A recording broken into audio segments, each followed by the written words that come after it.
All right, everyone. Welcome to Nerdcamp Sports. It's Monday, so it's time to talk about it. It's time to talk about it. We got a couple NBA playoffs, so we got a lot of NBA playoff action to discuss. I'm Mike.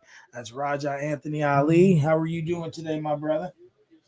Man, I'm excited, happy, happy Monday to everybody out there. Hopefully you guys, or if you live in the East Coast, I know there's a lot of rain going on, so hopefully you guys are staying dry. Hopefully you guys are staying safe. Psh, bro, April.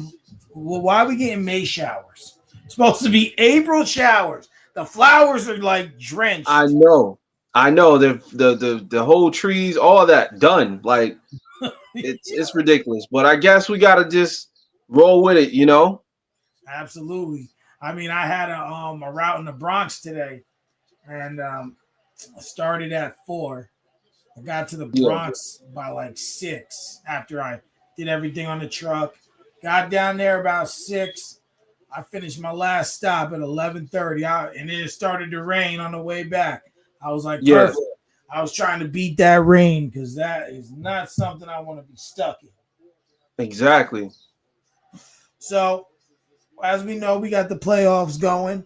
I got this Hmm. Knicks game on right now. We're gonna Yep. get into this a little later, but let's talk about some teams that have been eliminated. And I want to start with the LA Lakers because this was an atrocity. Um, you want to start with this topic, so I feel Yeah. like it's right that I let you go first.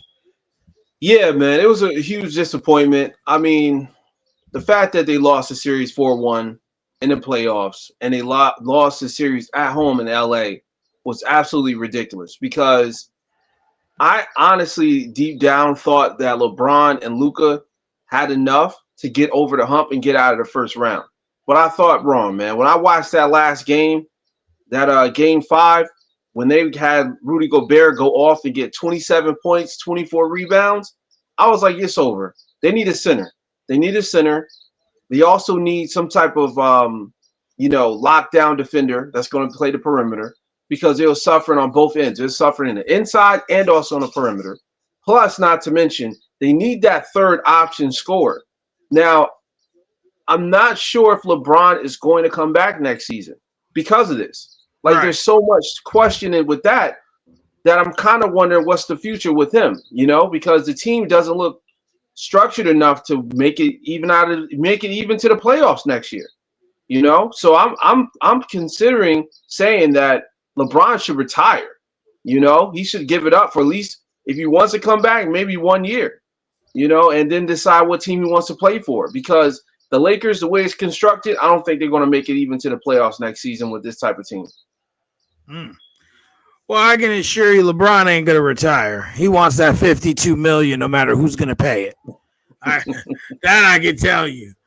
Um, I will say this: the Lakers do need a third option. They do need, but they need that third option to be a big man. Right.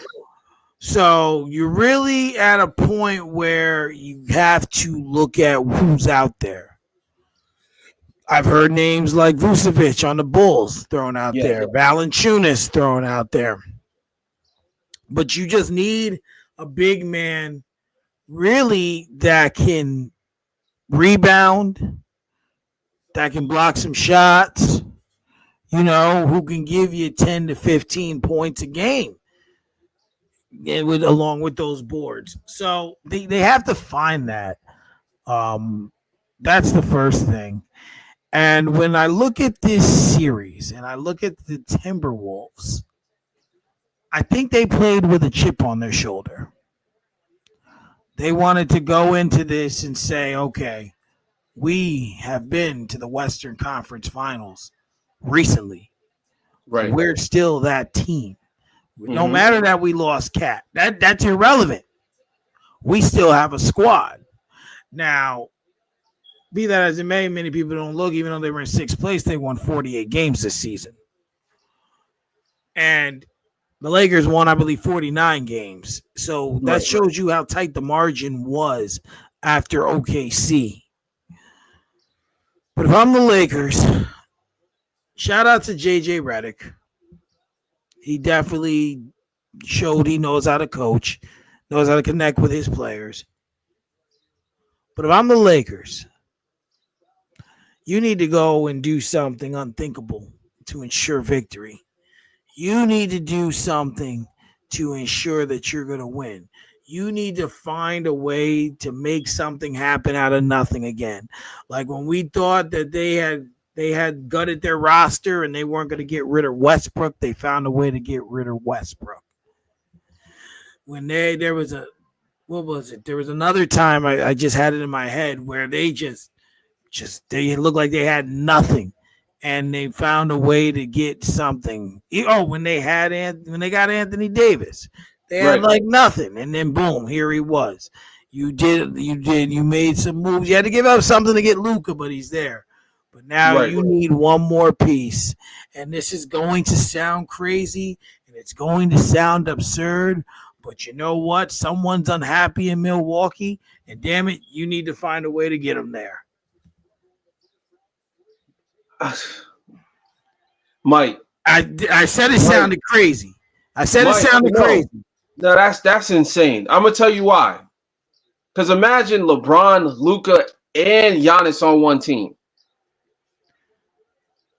They better win the championship.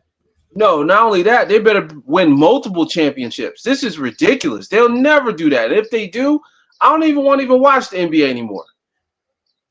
But listen, we watched Kevin Durant, Steph Curry combination for years. Right. Those are two guys. Oh, we can't act like like Clay wasn't a big part of that either. Yeah, but look, Clay was coming back from those injuries, man. I mean, Clay wasn't Clay. We know Clay's top 75 player, but he wasn't the same after those injuries.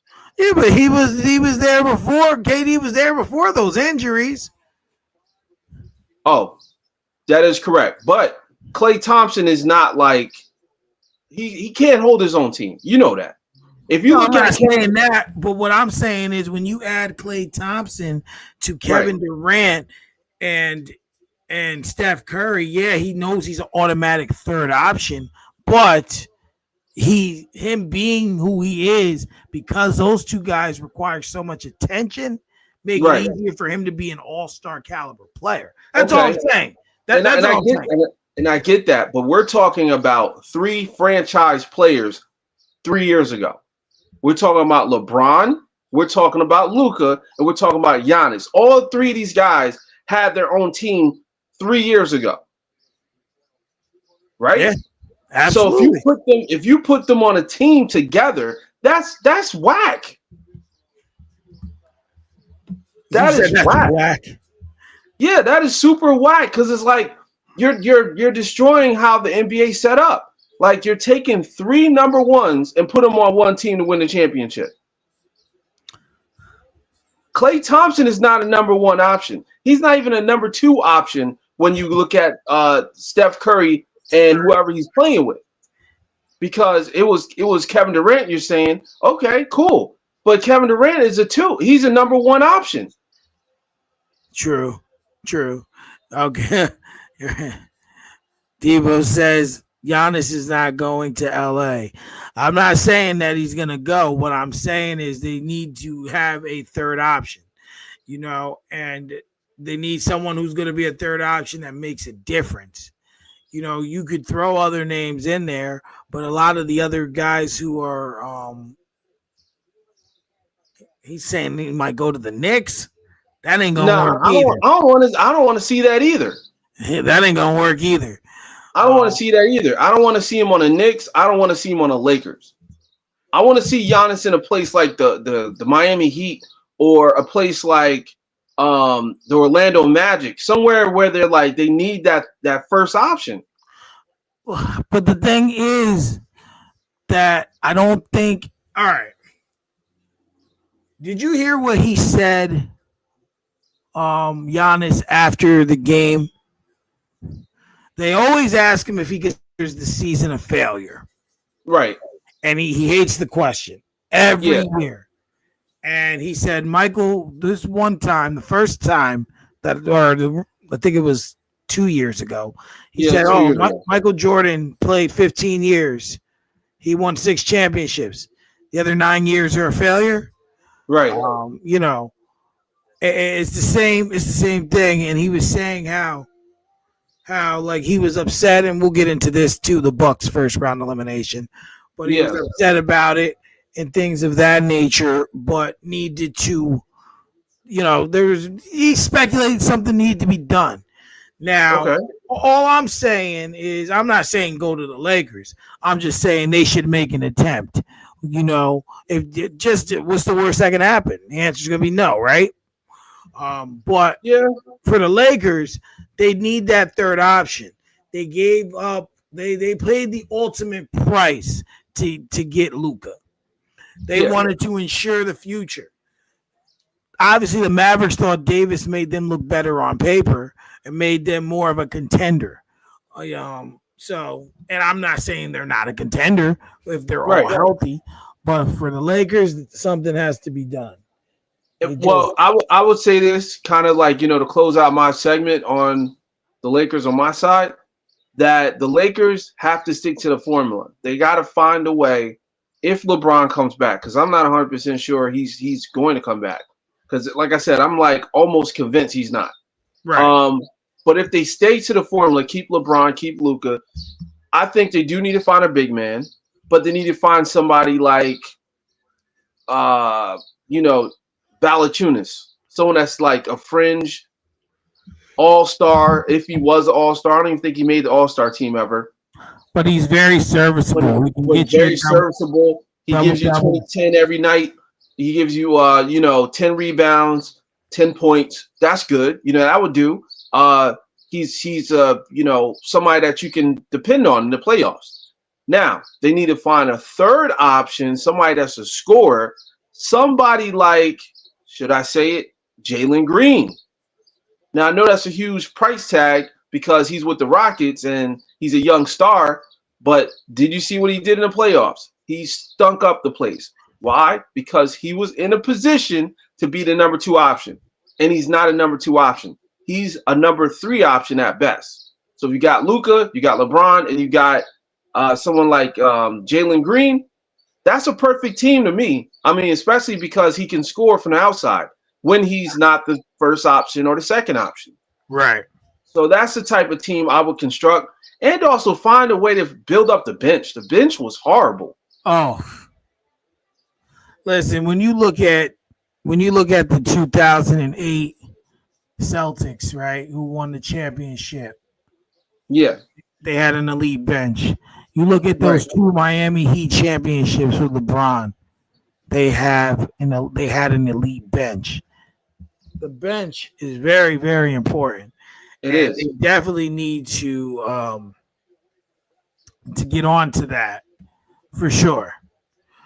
But we'll see what the Lakers put together. Their off season has started, so we'll see what they put together, and see how that works out for them. But now, Absolutely. what were we gonna say? No, I said absolutely. Yeah. But let's keep it in LA for a minute here. Now, the beginning of this series, you picked the Clippers to win. You Yes, I bet did. against your guy who you have your claim as the greatest center ever. You picked And I stand on that. You picked against him. Right. You picked against him. And he kind of was like, nah, bro, you said that shit. Stand by it. Because I'll tell you that the first 6 games were phenomenal. Phenomenal. Yeah. But why did I tell you and R&B why the Clippers were going to lose? I don't know. Oh, you know. I'll let you tell it. Oh, I didn't trust the bearded bastard. Yeah, you was right. Because let me tell you, and I didn't trust Kawhi to not get hurt. Kawhi, Thank you for staying Healthy. He did healthy stay healthy. for all And he seven played and he games. played and he played great all games. All the games. Yes, he showed up for Game 7. Yep, sure did. But He was the only one that showed up. oh, bro, him and Zubac. That's it. That's it. That's it. Him and Zubac. Yep. So now Harden, this is the same old Harden. People are like, oh, he's never missed the playoffs. Yeah, but he's never won a championship either in 16 years. Yeah. So And I'm he's like, never what, won. what are we talking about here? How important is that? I mean, I'm watching this game. The beginning was just pretty even, like the first, like, I don't know, maybe like 8 minutes, and then you just seen some energy. Like it didn't stretch that bad. In the halftime, what were they down by like 12 or something? And then the third quarter came. I went to the bathroom and get a drink and come back, and they then split the game open. I'm like, yo, what the hell happened? Yeah. And now they're up by 20. So if I'm the Clippers, or I'm gonna pass it to you. Yeah. If you're the Clippers, how do you fix this? Because now you start looking at things, like different things. Like let's just do a quick recap of them. That Chris Paul, Blake Griffin team should have won the finals. Oh, absolutely. At least made it to the finals. Not only did they have a great starting lineup, they had a great bench. But you know where they messed up? Where's that? Doc Rivers. I forgot he was the coach. He will mess up a wet dream, bro. Listen, let me tell you something. When I look back at that team, I think about it. I said, well, Blake was, he was healthy relatively. He wasn't always hurt or whatever. He was pretty healthy during those times, right? Right. You had DeAndre Jordan, who was just starting to become a superstar. Well, an all-star, I should say. Excuse me. You had Chris Paul in his prime, right? Eric Gordon, you had on your squad, 3-point shooter. You had a few other knockdown shooters on your team. You had every single piece covered. Every single piece covered. But you know what? The one piece they should have got rid of, and they should have got rid of in the first season? What's that? Doc Rivers. Doc Rivers. He's bad luck. He rode one championship with the Celtics, and that's been his resume ever since. And he's been able to get a job after job after job. He's what you call the reverse discrimination case. Damn. Okay? He's the reverse. Like when they talk about discrimination, Doc Rivers, he fades in the background. Because he's like, well, yeah, he benefits from all that, man. The Rooney Rule, all that stuff. Because that man should have been fired. That man should have been fired. I don't care what nobody says. He's a worse coach in the NBA outside of Steve Kerr. I'm sorry. Go ahead. Finish your statement. Yo, he brought the Rooney Rule into the NBA. That is nasty work. But you can't tell me Doc Rivers don't benefit from it. You can't tell me. The fucked up part is you're not wrong. Yeah, they need to pack him up. He need to go, bro. I can't stand his raspy voice. You know how I feel about that, man. I can't stand the way he coaches. He's killing these careers, bro. He had prime Blake and prime Chris Paul. And you can't get to the finals? Bro, you're not a real coach then. Did they even get to the conference finals? No. They never made out the second round. Oh, man. Well, you also don't forget they got Ben Simmons there. You all see him in there. He didn't shoot. He got bad. I don't know why I picked him then. I forgot Ben Simmons is on the team. That dude is bad luck too. He's another player that's bad luck. Yeah, it's wild. Damn. But you were saying how do they fix it, right? Yes. What can they do? Because obviously they're not going to get rid of Kawhi. They're not going to get rid of Harden. So who do they bring in to help this team? Because it seems like they're in a rut. Like they just can't get out of their own way. Yeah. I would reduce James Harden's role to become like almost like a Russell Westbrook type role now. Like he's Okay. almost like in a mentorship type role. I will go out and I'll find a legitimate point guard. I don't know who, maybe a Trey Young or somebody that's like a point guard that can score but also assist as well. And have James Harden be like a six man off the bench, use as much as Kawhi as possible during the playoffs and less during the regular season, because I think that was a formula that worked. And the doctors, man, shout out to the doctors that worked on Kawhi Leonard's knees, man. I mean, no complaints, no hiccup in his system during the Yeah. playoff run. I mean, I know it was 7 games, not a lot of games, but still, you remember how it was. Dude came up there, dropped 30, and just retired last season. Yeah. Where we were like I'm so into like, yo, I'm like, Kawhi's back. I remember hitting you up. I was like, yo, Kawhi's back, bro. I seen him drop 30 tonight. and then the next day I'm messaging you like, yo, this dude's hurt. Like what? He played the whole game. We was like looking forward to the series, and then Kawhi was like, nah. Yo, I kid you I, not. I watched the replay of that whole entire game at least 6 times. I'm like, where did he get hurt? you were trying to find the injury at Yeah, that I'm like, point. did he fall to the ground? Did somebody bump his knee? I'm like, yo, nothing. Absolutely nothing. No indication. I don't even think he even jumped high that game. Probably just Like, he probably laughed on the bench. Ha ha ha. you remember when he did that little smile like that? What are you doing, bro? What are you doing, Kawhi?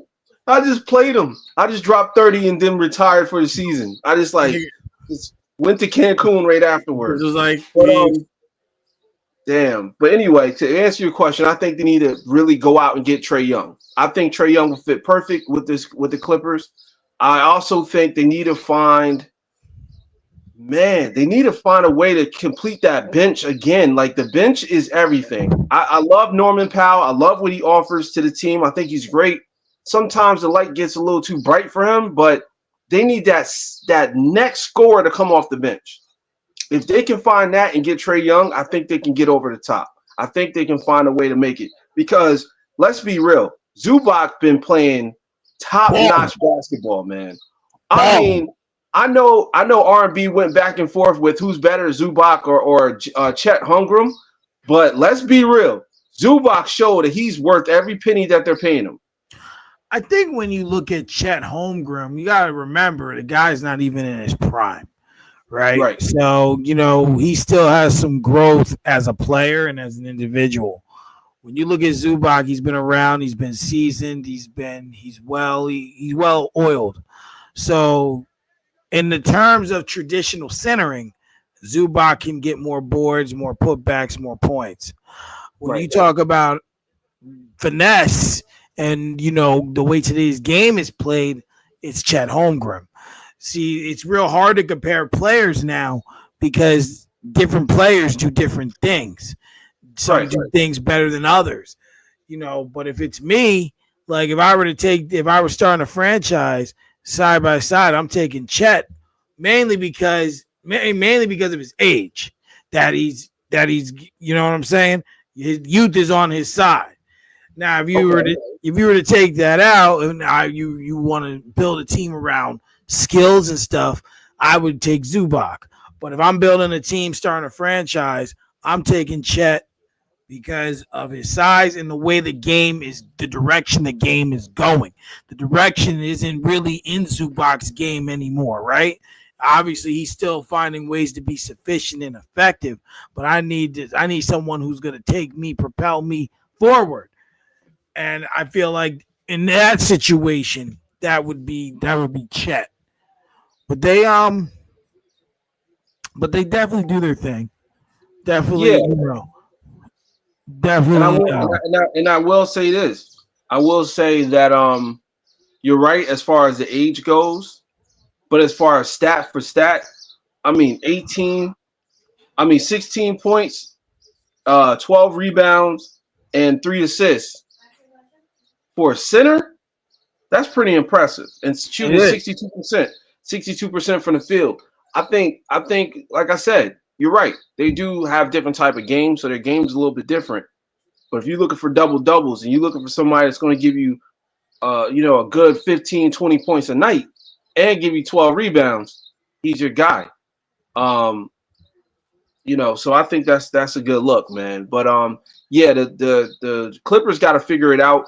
I think if they don't figure it out next season, it's time for James Harden to retire. It's time for Kawhi to retire or consider retirement. And they got to revamp this whole entire team because they got a new arena, right? Yeah.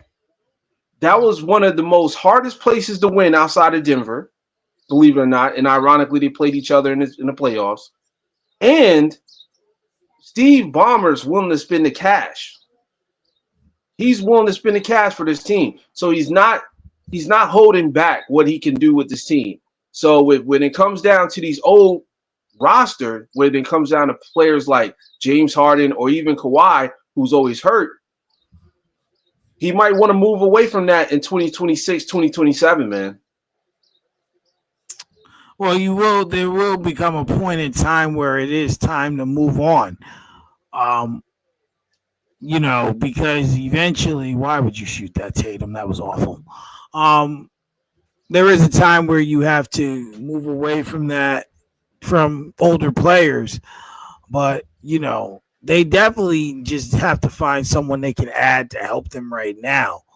You have teams that are ascending in the Western Conference. Right now, I can't pick them over an OKC, um, as presently constructed. I might not even be able to pick them over Houston if Houston gets something real good in free agency that can help propel them. I think they would even struggle with Golden State a little bit as presently constructed. So there's a lot of different factors on what they can do. But like you said, Trey Young could be a good addition for them. Um, but I think what they would do if something like that were to happen is they would put Trey at the one, move Harden to the two, keep Kawhi at three. Right. Yeah, that's what I'm That, saying. Have that's what have they would him do. move over to another position or even come off the bench. James Harden, that is. You know what I'm saying? To kind of like I said, that Westbrook role, like what Westbrook is doing, he's playing the two next to Jamal Murray, even though he does point guard stuff. You know what I'm saying?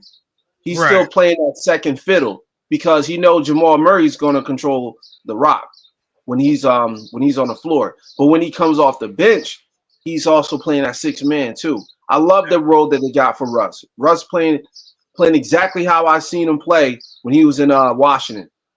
So I like what they got going for him. So I think James Harden needs to kind of fall into that role because he's going into year 17 and he's not looking good in the playoffs, man. He's looking horrible, horrific. Absolutely. R&B, you got anything you want to add to what the Clippers might need to add in order to um fix their team?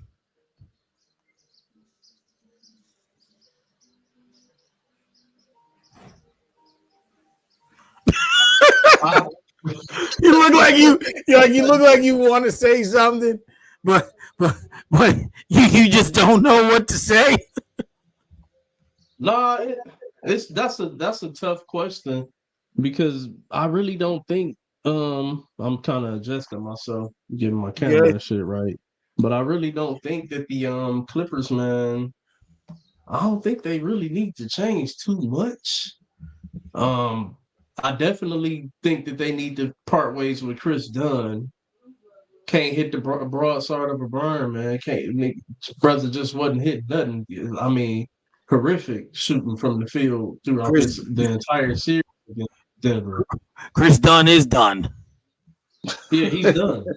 He's overdone. Take him out, man. Supposed to been taking him out. Pack him up. So you got to address that. They got Bogey. Maybe just addressing the bench a little bit. And I definitely think that I hear you with the Trey Young because I definitely think that they need somebody as another piece that they can bring in there for big game, well, for consistent scoring, but also for like a big game presence. Somebody to be like that closer, I'd say. Mm-hmm. You know what I'm saying? Because you can't trust James Harden, man. You just can't. Dude is I think 1-4 in game sevens Mm-hmm. in Mm-hmm. his like last. Man, that game last night was horrendous, man. And then he shoots terrible, and then he gets hesitant where he won't shoot the ball. And then, what I'm saying, it's like what we doing out here? Like still be aggressive, still attack. You know what I'm saying? Mm-hmm. Like, I don't know what it is with him with game seven. I don't know if he be having the yips or what, but yeah, that for that to be as good of a series as it was, a great first round series, the first 6 games, for that to culminate for game seven, very was disappointing, man. I was very, very disappointed.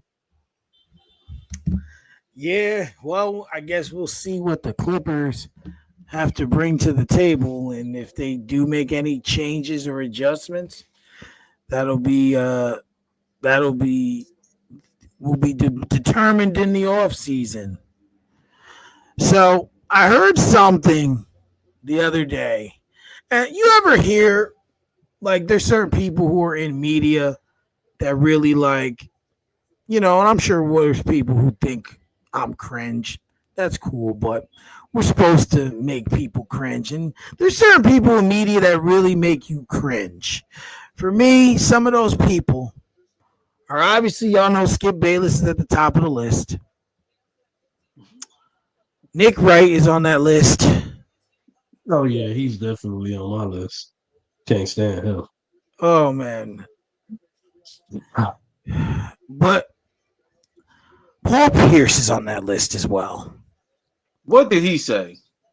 No, nope. I'm actually gonna give him not so much credit, but he said something that intrigued what a conversation here.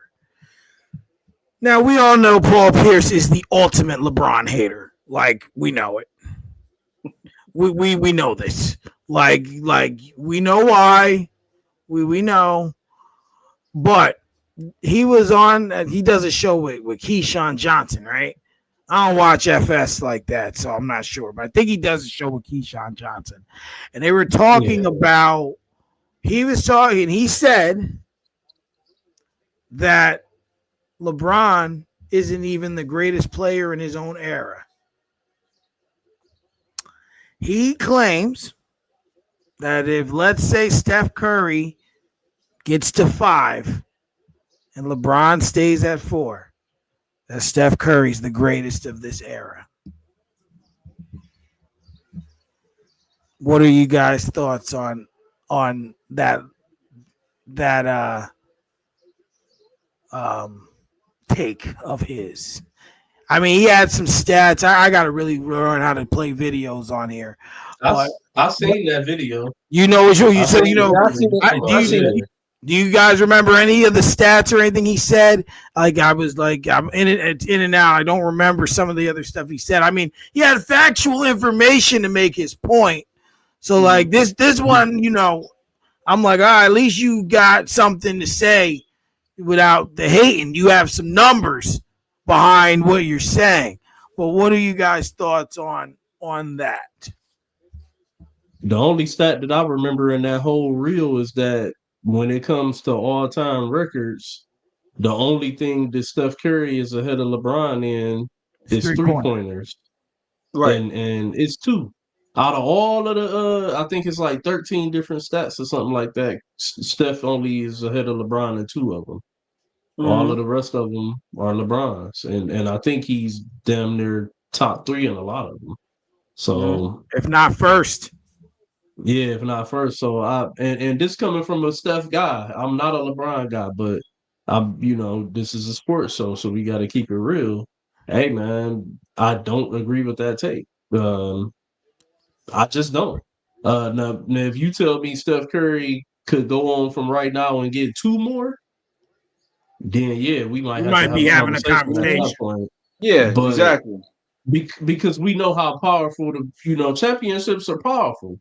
When you playing spades and you got you know what I'm saying, the ace of spades, or you got the motherfucking king. If you Yeah. got like, championships of spades, baby, like Yeah. that's what wins. But we know that it's more than just championships, and we know what it takes to win championships.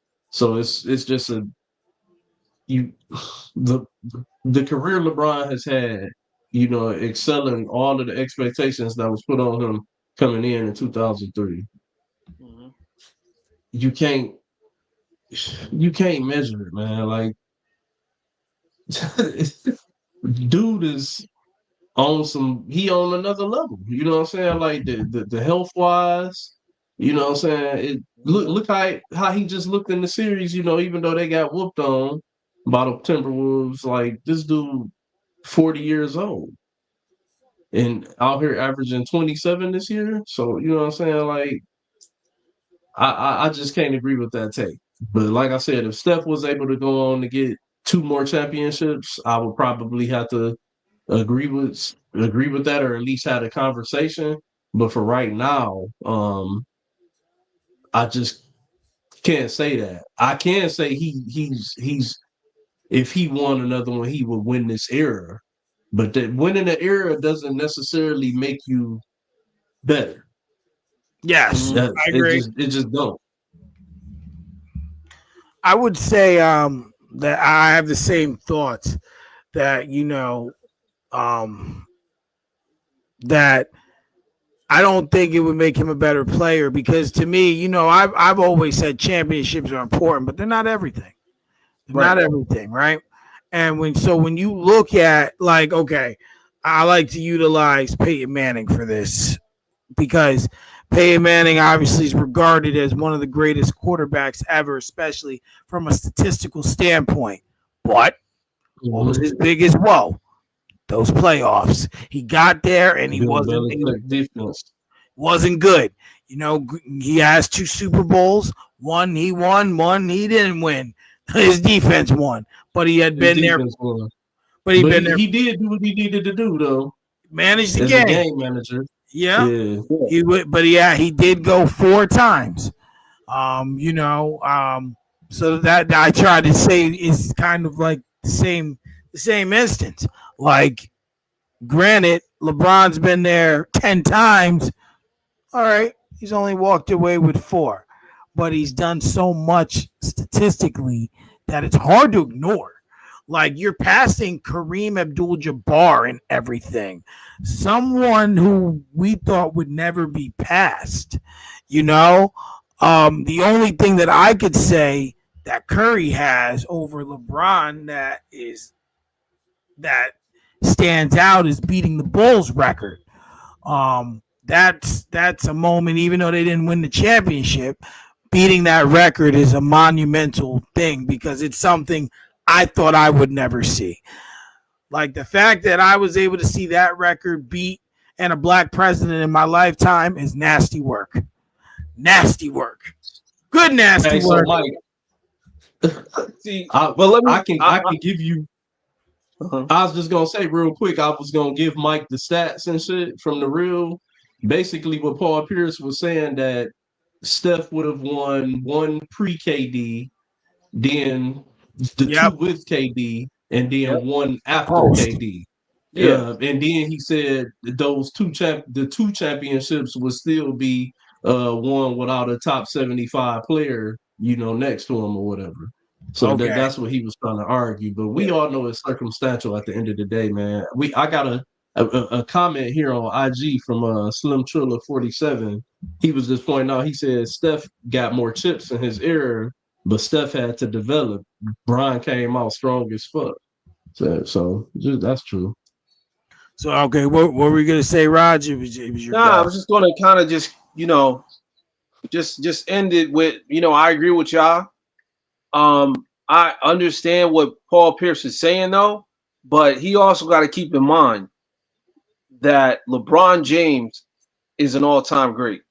So for him to say that he's not great. He's not even the greatest in his era. That's kind of disrespectful because you never hear people compare Jordan and Curry.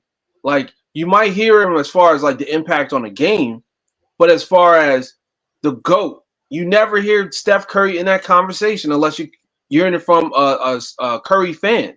You know what I'm saying? So there's a lot that goes into that, but I also feel like Paul Pierce is kind of shading LeBron to a point where he's trying to twist the narrative so people look at LeBron a Nah, little bit differently. I push back on that just a little bit, Raj, because we do have to remember these are people who actually played in the league, so they're not going to judge it and weigh things the same way that we, as the watching fans, do. Right. And with that being said, like it is some truth, to what you're saying that they don't compare Steph to MJ Yeah. because he's not really on that level just yet. But I think what Paul Pierce was saying was if he were to win another one like this year or going forward before LeBron could win another one, if either one of them win another one, it's time to put him in the conversation. And I don't agree with that. I agree that it's time to put him in the conversation if he's able to win another. Right. But we know they both out their prime. Like that kind of story is like What? they out of their prime. Nah. No, they not, bro. You don't think so? I wholeheartedly disagree with that. What is a Steph prime? Curry's how old is Steph Curry? Steph Curry's like 38, 36. No, Steph Curry is I think 36. He's like right behind me. But bro, you have to think about this. How do we measure a true prime? Well, If stat if wise, number one. no, you can't just go by stats, number one. You have to go with a whole of productivity, like healthiness, so on and so forth. If, for instance, if LeBron averaged 18 points a game this year, and you said he was out of his prime, I'd be like, yeah, I can't disagree with you on that. This dude just averaged 27 points per game. Do you understand that's only 3 away from 30? Do you understand that this man was still one of the top 5 scorers in the league this year? That's not out of the prime. I think Steph Curry averaged like 27, 28, somewhere around there. He That's averaged not out of the 24, prime. 25. But the reason why Oh, I'm saying that's not out of the prime. out of their prime is that their chances of winning a championship and being impactful in it it's like their window's closed. The Lakers No, are done. you tripping, bro. I'm We not not tripping. see, you So are tripping. We not talking about the Lakers. We talking about LeBron and Steph Curry. yes, We and not both of talking their opportunities to win a championship gone. will be maximized if you can build a team. If you have a GM smart enough that can capitalize on the last bit of their prime. Because you're wrong. You're wrong, bro. That's what you're supposed to say, that they're at the They tail have end. But to say that they're out of their prime and these dudes still averaging damn near 30 points a game? Come on, man. proof is in the pudding. If LeBron was still in his prime, he would have got him over the hump. Prime LeBron would have got Against him over the hump. Minnesota. Huh? I never said that he was you. I'm telling you, this is tail end prime. This is tail end prime. You Okay. talking about Well, like this dude just averaged 15 points a game. no, I didn't say like he was washed. But what I'm saying is that these guys don't have. Let me reframe it. These guys' opportunity to get a championship out the way. It's not even. It's not No. even. They're saying things like, "Oh well, if he wins another championship or wins two, they're not going to win another 2 championships or even a championship. The Lakers are done. The How Warriors old are was done. Michael Jordan when he won his last championship? He was in his 30s. He was in his Wasn't 30s. he about 36, 37, Yeah, if I recall? that's Michael Jordan though. Steph Curry. That's Steph Curry, though. You honestly think Curry got a chance to win the championship this season? Yes. I would say that I can't. Yes. You can't really like that last title they won. They shouldn't have won, right? Right. And they won against Boston. And Steph Curry stepped up and did what he needed to do and finally won that Finals MVP. Like right now they got the Timberwolves favored over the Warriors, and but that's the size difference. Steph Curry's still a bad dude, and listen, he's got championship DNA within his bones, and I think I don't know because to R&B's point. Like, I see where you're coming from, Raj, because it's like, okay, they're done in the aspect of they can't carry their teams the same way anymore, right? Like, right. You used to, but the thing is, how many years have these guys done it? Especially No, LeBron. I'm not taking away from that. What I'm saying is, we're not taking away from their work, their previous work. But for somebody, and this is what I'm saying about changing the narrative, somebody like Paul Pierce, who's been in the NBA for years and played at a like top level, to say, well, if Steph Curry gets another championship, we need to insert him in the conversation. These guys aren't going to win another championship. I might be wrong, but my opinion is they're not in a position to even win a championship. So why are we having this? Why are we even having this conversation, Paul Pierce? Yeah, I'm gonna have to start asking you the same question I was asking Mike last week. Do you watch the games or do you just skim through it?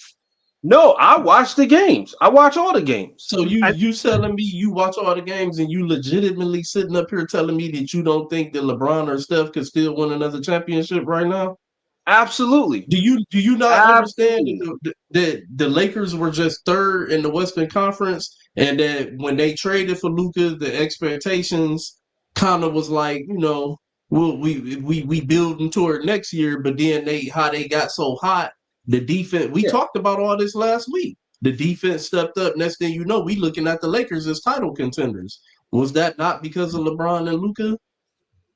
It was, but also you got to keep in mind. Hold on.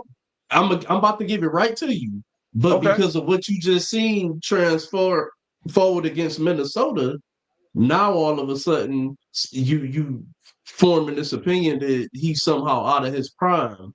I think you living in the moment, bro. No, because I had the Lakers going to the finals.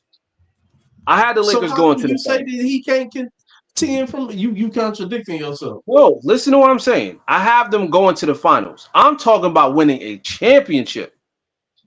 To say a person, if they go into the finals, they have a chance to win the championship. Everyone has a chances in the playoffs, but that doesn't mean you're gonna win it. No, that's not true. Everybody in the playoffs does not have a chance to win the championship. That's Ferry's goal. We all know that Everybody that's got a Ferry's chance. goal. We all know can happen. that it's normally a person can get hot. Anything can happen. We all know that it in between 4 to 5 teams each year have a true chance to win an NBA title. We all know that shit. But anything can happen. But anything can happen. I don't disagree. But the reality is that even when something does happen, it's normally probably that next best team out of those 4 or 5 that will capitalize on that one that was over them, or so on and so forth. Okay.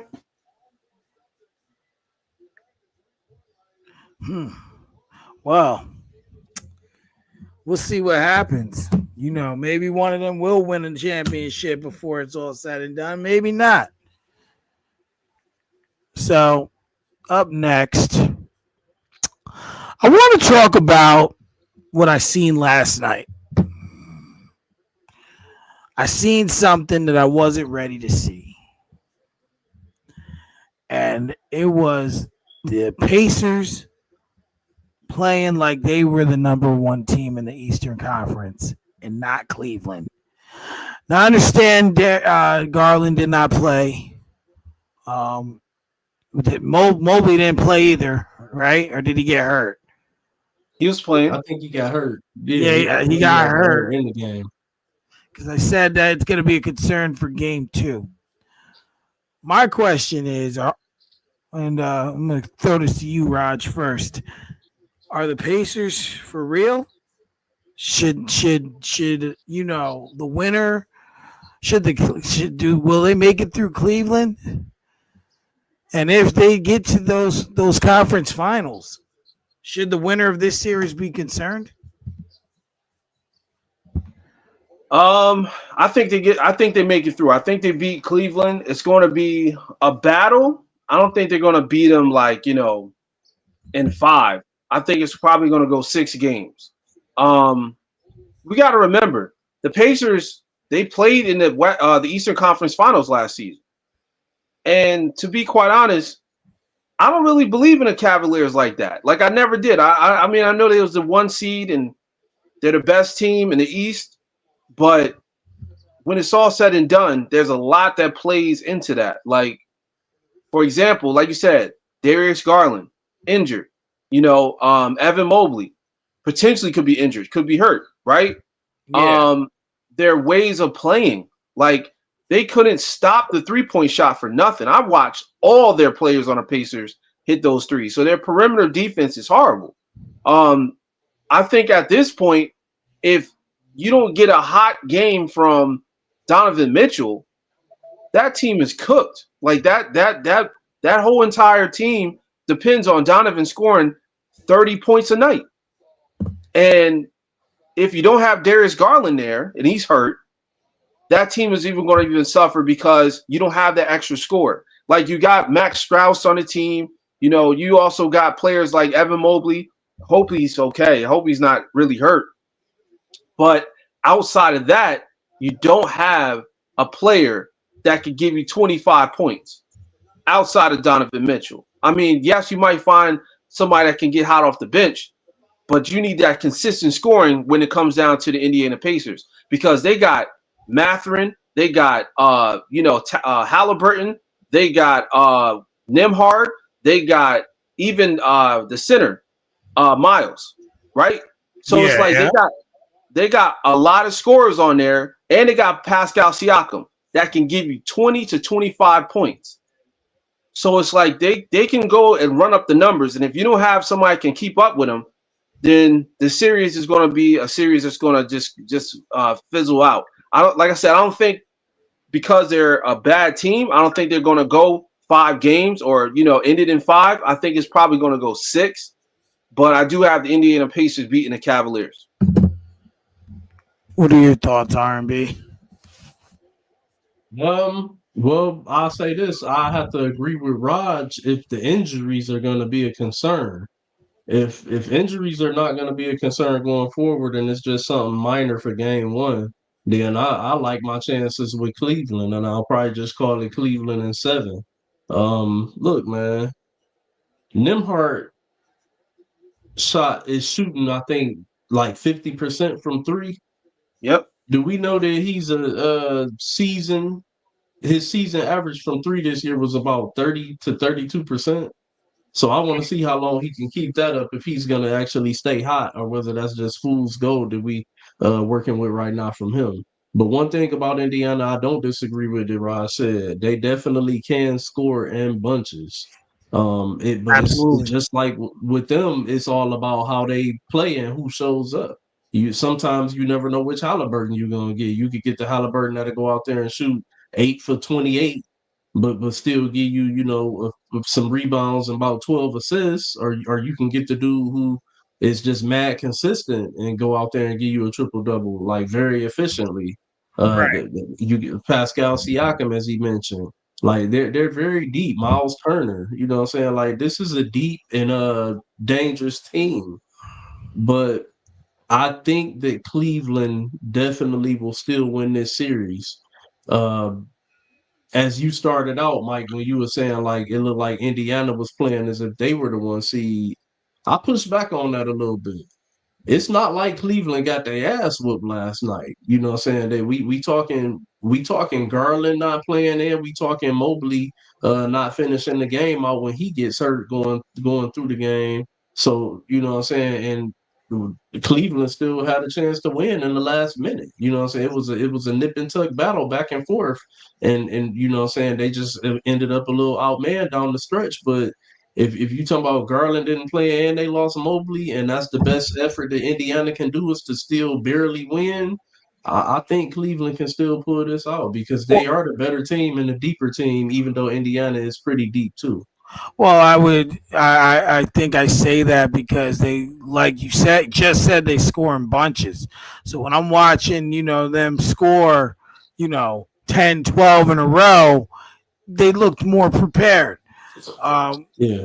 Not to say those injuries that they don't matter, because injuries matter. I believe in a sense to next man up, but in the same sense, sometimes next man up just can't do what man that went down did. Like that don't work with LeBron go down, Curry go down. Ain't no one gonna do what they do.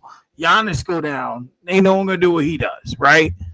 Yeah. So I just think they were maybe a little more prepared than I personally thought.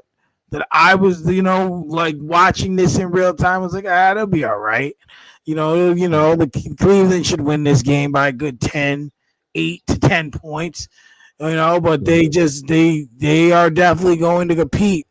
But I agree with you too that if the injuries are not there, I got Cleveland in 7. But if the injuries become a problem, this could be Pacers in 6. Cool. It's just unfortunately, they're a part of the game, and it's something that they got to find a way to win through if it's gonna be a problem. That's the only thing. And like you said, they're both teams are real deep, real deep. So before we continue this NBA, I want to take a quick flip to the NFL here. Um, Today, I read something that all Ravens fans are a little heartbroken today. They're a little hurt. Go there. They're a little hurt today, a little upset. But we do know that the Ravens drafted a kicker in this year's draft, and it comes to no surprise that a couple hours ago, Justin Tucker has been released. They're saying it was a football move or a football decision. Now we know what underlying factors are there. I believe he was trying to get some happy endings too. They're investigating him as well. What are you guys' thoughts? Go ahead, you can go first on this one, R&B. What are your thoughts on this move? And is this good? Is this good for the Ravens? Because even though we know he did start to decline, he was missing kicks last season. I mean, he's arguably the greatest kicker ever, arguably. But what are your thoughts on this release? Yeah. Real quick before I get started, Instagram comment. Somebody say, "Cool the fuck out. I'm hurt as fuck." I guess they must be a Ravens fan. But man, I knew you were about to go here. I mean, obviously, it is what's best for the Ravens because of PR and everything else. You know what I'm saying? That's just how the game go, man. Unfortunately, it is what it is. Like we knew that the writing was on the wall when they drafted a kicker, and we know all of the allegations that are currently going on as far as with Justin Tucker. I really don't think he was on the decline, though. I think he just had a bad year because all of this stuff he knew this shit was coming, and I think that shit was fucking with his psyche, and that's why he had the year that he had. And I think the Ravens probably put 2 and 2 together. They like, what I'm saying, yeah, let's cut ties and move forward. Like, yeah, he might be. Some recognize him as the greatest kicker of all time or one of the greatest kickers of all time, but you can always find a good kicker. Like, let's be honest, it's more bad quarterbacks in the NFL than there are bad kickers. Let's be real. Yeah. So. It is what it is. Like that, I'm pretty sure they'll, work through it and figure something out and go forward. See how this young guy looks. What round did they draft him in? Was it like the 5th or the 6th? I don't remember. Let's see. I'll look. Let me see if I can find it. Oh.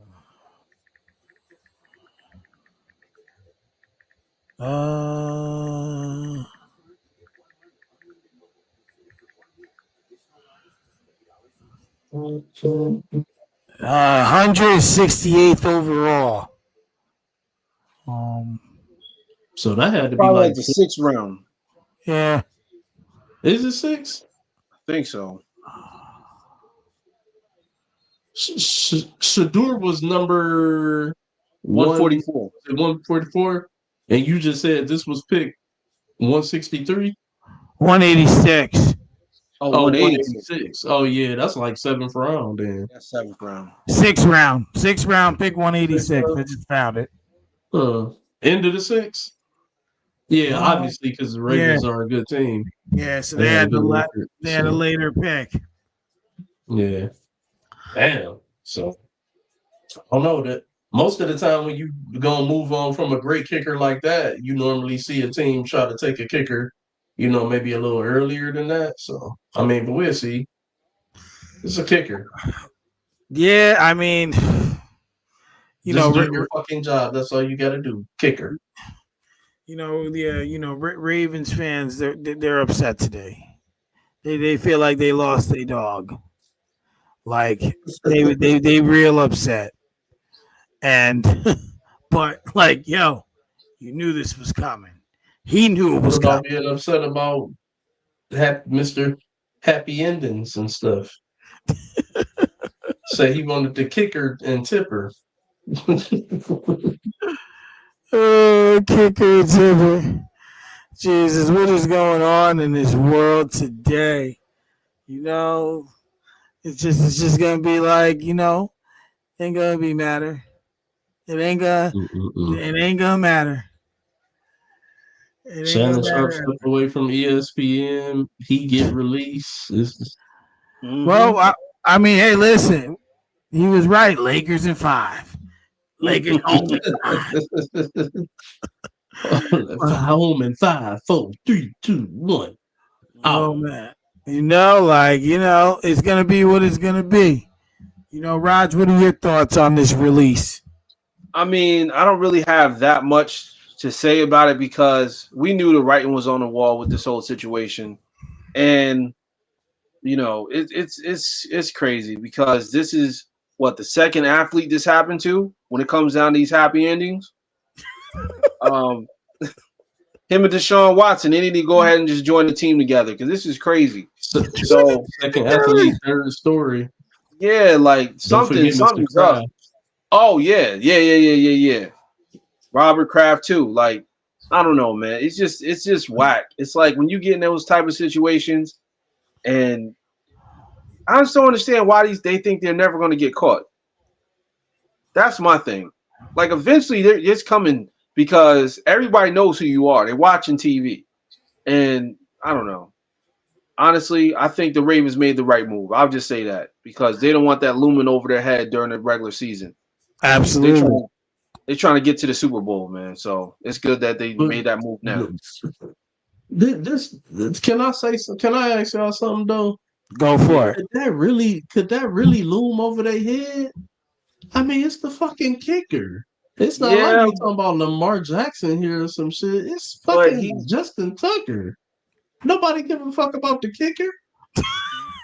Except whoever wrote that in the comments. That's what I'm saying. Obviously, somebody cares.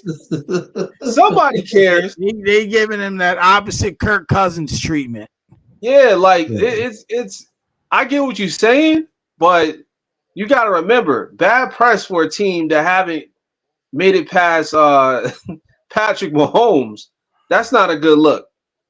It should be a special type of punishment for bad behavior from a kicker. Like, dude, you a fucking kicker. We don't expect you to ever fuck up. You supposed to act like you went to fucking Harvard, even though you might be a Penn State alum. You should be smart, educated, proper, and know how to fucking kick balls. Pause. I was hoping you threw a pause on there. He threw a pause in there because that was definitely required there. Yeah, definitely. Like, But what no, the I get fuck, what you're bro? saying. What the fuck? But like I They said, got one man, job. maybe they didn't want to hear about it. Maybe they're done with this, with the stories and stuff. They're sick of it. I'd have been like, you can't even do press conferences on the field and training camp. You go in the basement. That's what you get fucked with. You You do your going to press be conferences and in the I, basement, away from the team, Oh basement of man, the facilities. yeah, nah, so the other topic I have, well, I have two more, but this one is pretty much set in stone. Um, that Matthew Stafford has signed a deal that will give him $84 million in totality, including $40 million this year.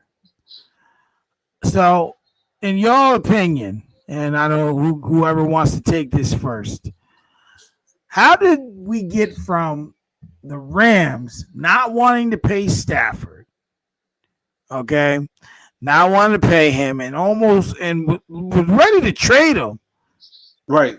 to 84 million? In your opinion, how did we get from one extreme to the other? I'll go first. I'll say I think they finally had that talk with him about his wife and keeping her mouth shut. Because I mean, let's just be real, man. That put him in a bad situation, and I think that kind of messed up his money.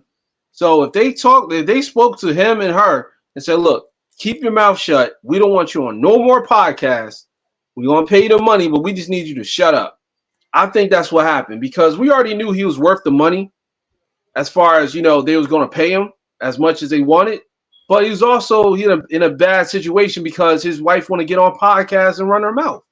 So that's why I think it happened because we went from this guy's about to lead the Rams to now, you know what? Let's make up for it and give him the extra 40. So that's my opinion. That was a reach right there, but it wasn't even a bad reach. You came down with something. You came down with something. Shit. But I don't know, man. For me, I think that it was just NFL shit. I think that they were trying to let him see if he could go out there and find the deal on his own, and what I'm saying, that eventually it got to a point to where they went on and made something happen. I mean, like the Rams were literally just right there. So you would Yep. have to be foolish to like they were literally right there, a couple plays away from what was it, the NFC Championship or so Yeah. Yeah, the NFC. Yep. it just I don't know, man. Like that would be stupid in my opinion to just try to let him go or try to trade him or whatever. But so I'm glad they did get the deal done because so it looks like they could definitely be a threat to come out of NFC this year. Well, I'm going to give you something that I seen in the looks of this. The first thing is their asking price was very high. I believe it was 2 or 3 first rounders. I could be wrong, but it might have been one first rounder. But I know they wanted some first rounders. That's the first thing. Very hard to get that kind of compensation for an aging quarterback, even though he's still playing at a high level. Not really. I understand why they asked for that because you got to think about it. Any team that's going to trade for Matthew Stafford is going to be a team that feels like we're contending right now and we're a quarterback away, just like with your Steelers. The only reason they so hard up to try to get Aaron Rodgers, which we don't know what's going on with that, that's a subject for a different day. They feel like he can bring enough to get them over the hump to win the championship. What I'm saying? They feel like they can get out of him whatever they could get out of him would be better than anything they've gotten for the past 10 years, pretty much.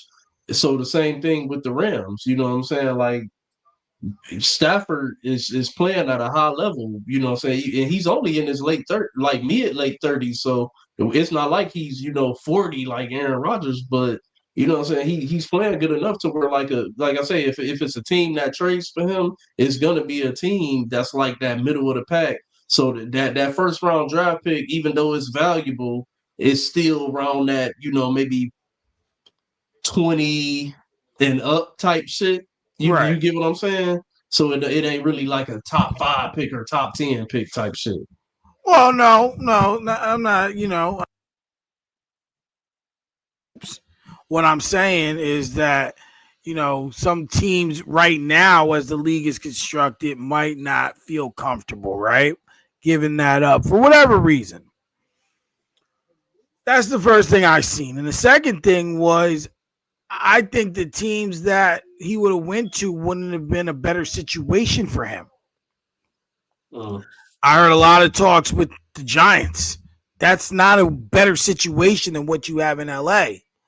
The Steelers came across that, but I already knew that wasn't going to happen. Like, come on. I'm a I realist. don't think he was gonna sign off on going to the Giants anyway, though. I don't Right. think he was gonna sign off on going there. I, Stafford would want to go somewhere where he could win a championship. I'm the pretty sure. Raiders were in the mix.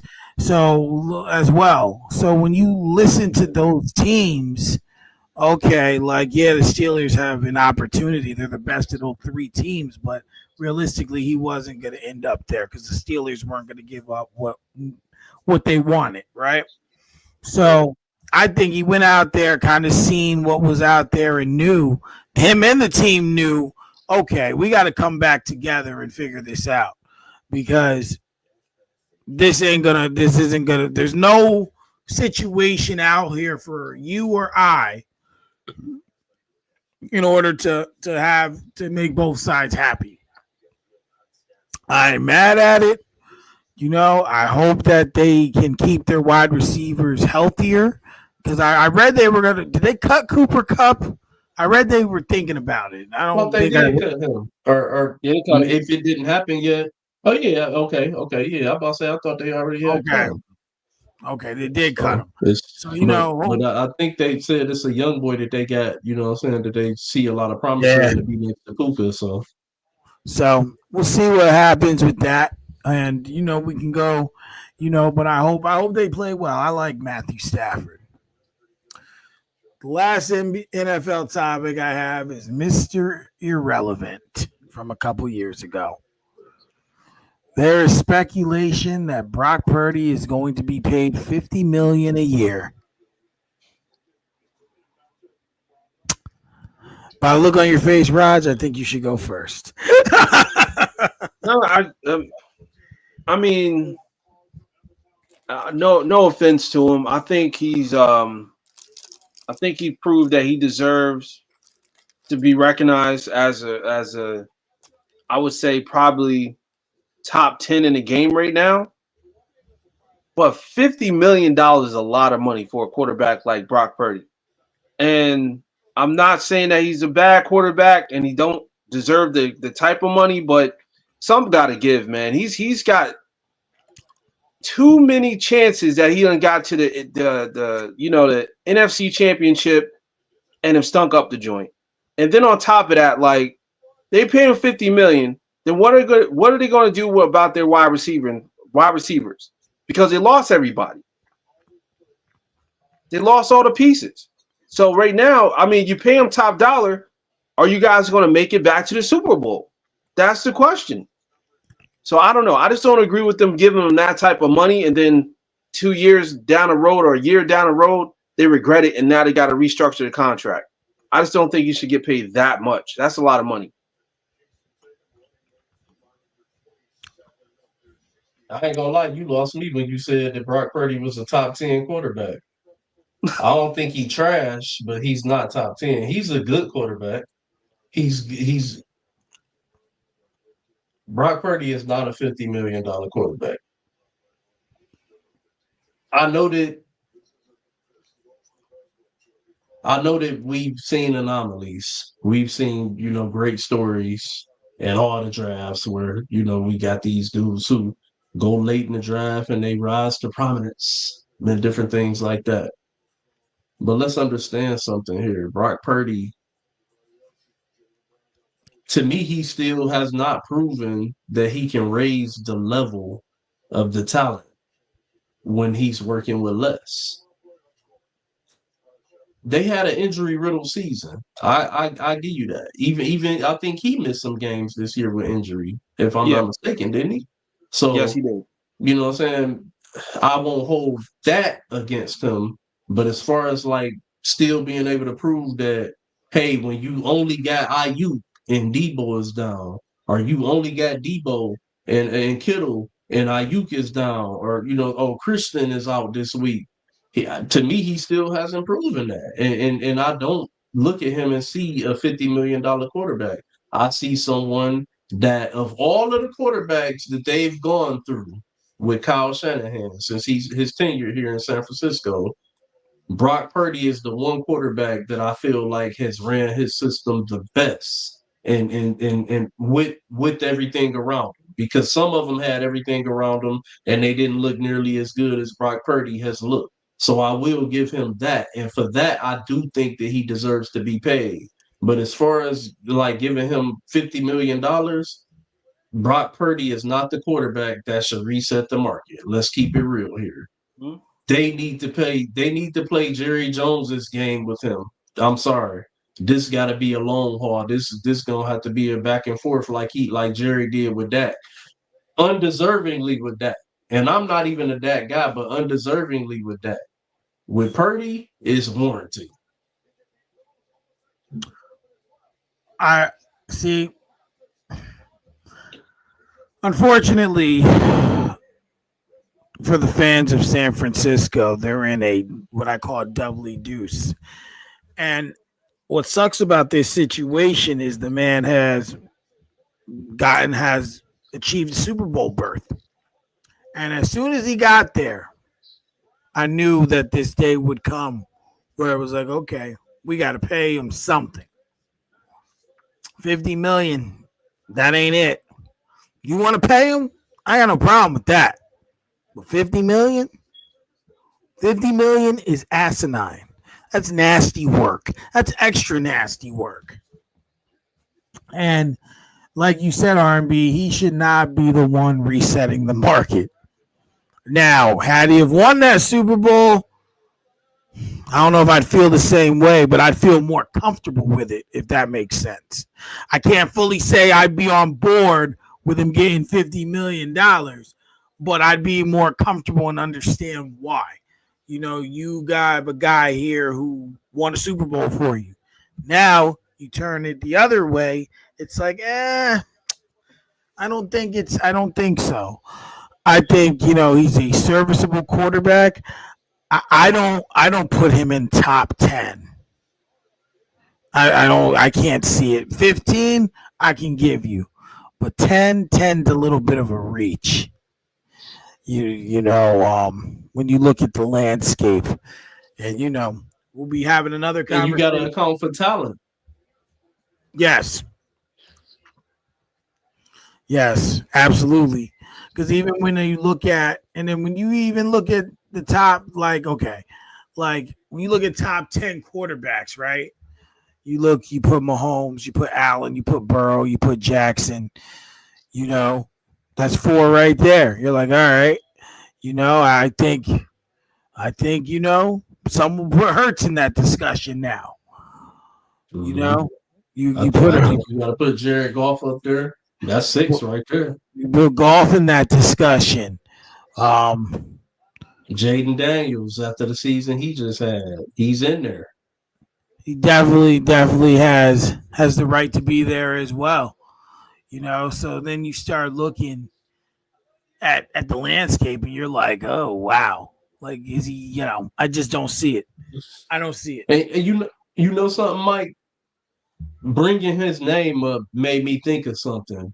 When I look at Jaden Daniels in the rookie season that he just had, just looking at, just watching the game and looking at everything and looking at how everything played out and how it looked, his talent level and just everything about him, the way he plays the game, tells me that it's not just coaching, it's him and his talent.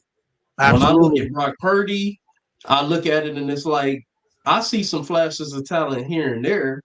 At times I can work with it, but it's the coaching and the talent around you that's getting you through. You get what I'm Absolutely. saying? That's the Yep. difference. I also think with Jaden Daniels, if you really watch how he plays, right? Like, and he sees the whole field. And on top of that, he makes the smart decision, right? He knows when to slide. He knows when he's got enough room. He knows when to throw. Not saying he doesn't make mistakes or throw picks and things like that, but he knows how to do what needs to be done to make the smartest available play. And that, offensive IQ is very important especially when you're the quarterback. So, Mhm. he definitely gonna have his work cut out for him. Because we've talked about it multiple times, the sophomore slump. There's tape. People now have studied you, and I'm sure there's a lot of pissed off teams in the NFC that this guy has made it to the NFC Championship as a rookie. And I'm not even gonna lie, there was a part in that LA Philly game. I thought we was gonna get the Rams and the Commanders and the NFC Yeah, me Championship, too. Yeah. which is why when it came to the Super Bowl, I didn't have much confidence in Philly because I'm looking at what you did. You almost lost to this guy. And it's not a knock on him, but let's be honest. Philly should have won that game and very convincingly, at least by 12, 15 points. To me, that's just my outlook on it. Like, Yeah, not because saying, Washington was a little shaky. They yeah, weren't as fluent as they were when they played the Lions. yeah, so like, oh yeah, that game was like, what's happening here? Like, it was just like a freaking they hit y'all with the frying pan. I'm like, what is going on? But we will discuss that on a later date. Hey, I want to. one more thing about Brock Purdy I wanted to throw out there real quick. Yep, go ahead. So with Brock Purdy, you also have to pay attention to something as well. If you right now you still under that big contract that you just gave Brandon Ayuk, and he's coming back off the ACL. We don't know how he's gonna look coming back. You know what I'm saying? So then you also talking about possibly giving Brock Purdy $50 million. Like, where do you go from there? Where do you go from there? Mm-hmm. You already got Christian McCaffrey still under contract. Like, that's going to be a lot of money dedicated to the quarterback. Like, or what we doing here? We just gonna pay him and tank? Like the team that was just in the Super Bowl last year? Yeah. I don't know, some questionable moves being made around there, man. 50 million for Absolutely. Brock Purdy. It's out of pocket. They need to stop. His name don't even sound like a $50 million quarterback. Purdy. His name. Yo, he said his name don't even sound like it. You can't tell me that don't sound like a backup. That sounds Yeah, like it a does. career backup. It does. Oh man. It just needs to be. It just needs to be. He does sound like a backup, like he does nothing. So I wanted to close the show with going over each series, matchups, who we think will win, how many games. And I mean, I guess we'll start with we kind of spoke about the Pacers and the Cavs already. So let's move on to let's go to the Western Conference. One of those. And I think we're in for what now? We'll save that one for last. The Warriors and the Wolves. They're gonna, as I said earlier, the Warriors are underdogs, like R&B said, due to the size advantage that the Wolves have. Um, who do you RB? Who you think's taking this series? And how many games? Warriors in 6. Okay. What about you, Raj? What do you think? I got the Timberwolves in 6. It's going to be a tough battle. It's not going to be like easy blowed out games here and there. Like it's going to be a dogfight. But with the problem inside with Rudy Gobert being the center, and then you got Julius Randle, and then you got Nas Reed. That's a lot to deal with when it comes down to the size of the power forwards and centers. So I think they're going to take the series. I personally believe that, and it's not a knock on the Timberwolves, but I think they've done all I think they've done all they're supposed to do already. No one, including us, picked them to win this series. And if one of you two gentlemen did, I don't remember that. But I know I didn't. I know I didn't pick the Lakers or the Timberwolves. So the fact that they already have won that series tells me that they've done their job. I do believe what I said earlier, that the Warriors do have championship DNA. I believe, Curry wants to prove he's not done yet. Not saying he's going to win it all, but I do believe that the Warriors will win this series in 6 games. I do believe that. Which brings me to this game we're on now. We can see Boston's kind of spanking the Knicks. Crazy. And I got to go Boston in.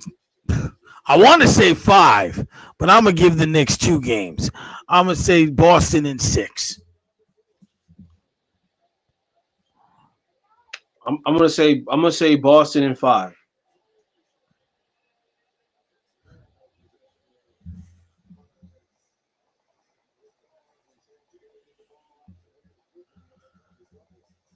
Give me Boston in 7. Oh wow. So you think what makes you think or what do you think is going to create it to go 7 games? I already expected this to be this game 1. I already expected this. You got to think about it. The Knicks just played a grueling physical 7-game series against the Detroit Pistons. Or no, 6-game series against the Detroit Pistons. Very physical. A lot of nip and tuck battling underneath. You know what I'm saying? They tired. And then when was game 6? What was it? Saturday? Saturday. Because they're playing today, so it had to. Or no, maybe it was Friday. I don't remember. It had to be the end of last week, Thursday, Friday. But that's a quick turnaround after a travel day. Like it is they for the pickings. But I think they'll kind of get their feet under them, get their act together, and start and make this a competitive series. And Boston's been dealing with some injuries, you know what I'm saying? So I think the Knicks are gonna have to capitalize on that. They I think they match up well with Boston, not well enough to actually win the series, but I think it's going to be an exciting series. I see it possibly going 7, being very physical. Some technical fouls, maybe an ejection here or there. I think it's coming. Okay. So, and then we got 1 series left. And listen, this one here, and I know they don't utilize this stuff to debate MVP. That shit's probably already selected.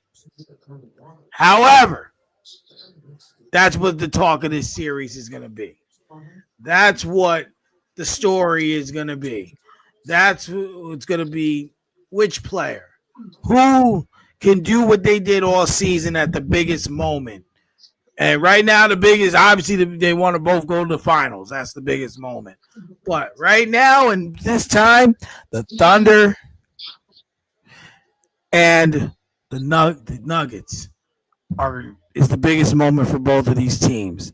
Raj, who do you got? How many games? And you got to give me a why for this one.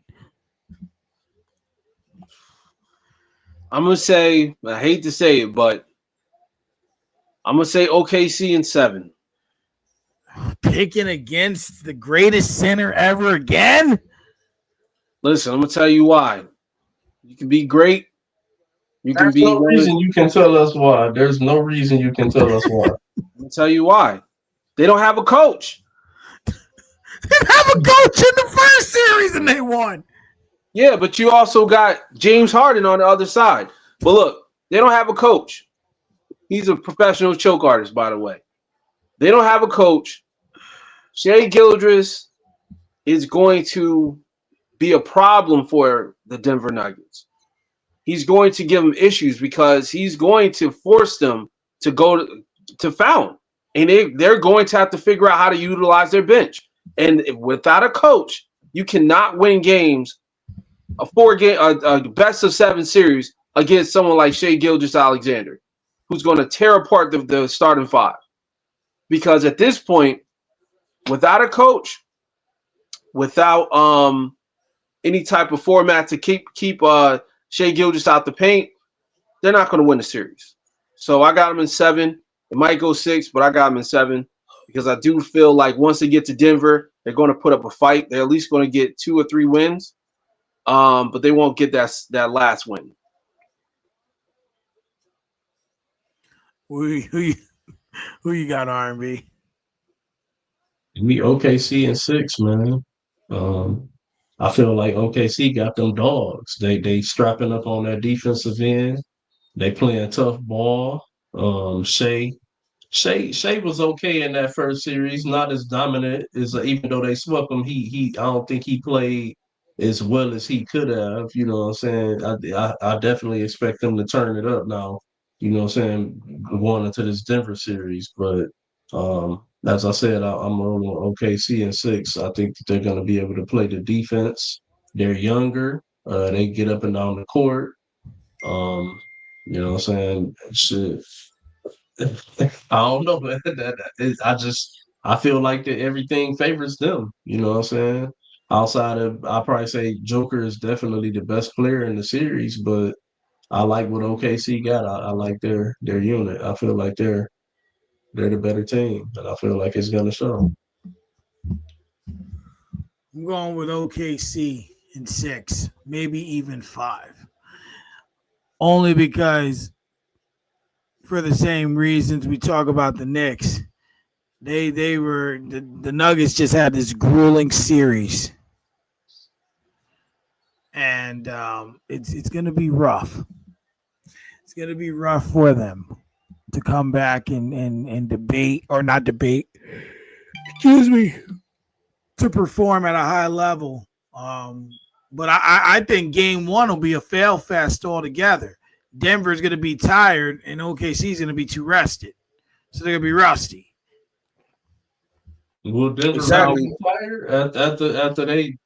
I know that was a nip and tuck, series, very physical, but they whooped their ass game 7. Like it's just, I don't know. It's something to say when it's a 7-game series and one team blows the other team out in game 7 versus when that shit go down to the stretch. Bro, So and like watching that game, I'm like I before me and Roger talking about earlier before you signed on. And I was just like, bro, I went to the bathroom and I came back with a drink and it was like the game was just blown open. They were up by like 20. I'm like, yo, they were just up by like 4 when I left. Like, what the hell happened? Like, Facts. you know, but I like that. The last topic I have for this evening is I read speculation that the Rockets are going to try and trade for Kevin Durant during this offseason. What are your thoughts on this? does Kevin Durant, and we know they were second in the West, but would Kevin Durant help the Rockets get over the hump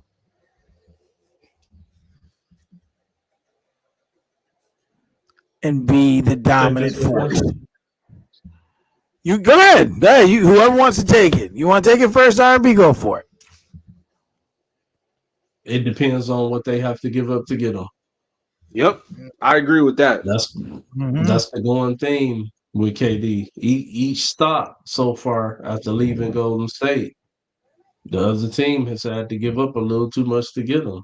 I know in Brooklyn he had Harden for the first season and Kyrie, but what I'm saying, it was top heavy. It wasn't much around him, what I'm saying? And he almost dragged them to the finals if it wasn't for a big toe, but what I'm saying, that was a younger Kevin Durant. Now he's older. He is still playing high level ball, scoring, efficient, what I'm saying? He's still balling, but and I believe he's still a hell of a closer. But Right. you have to consider the future of your franchise.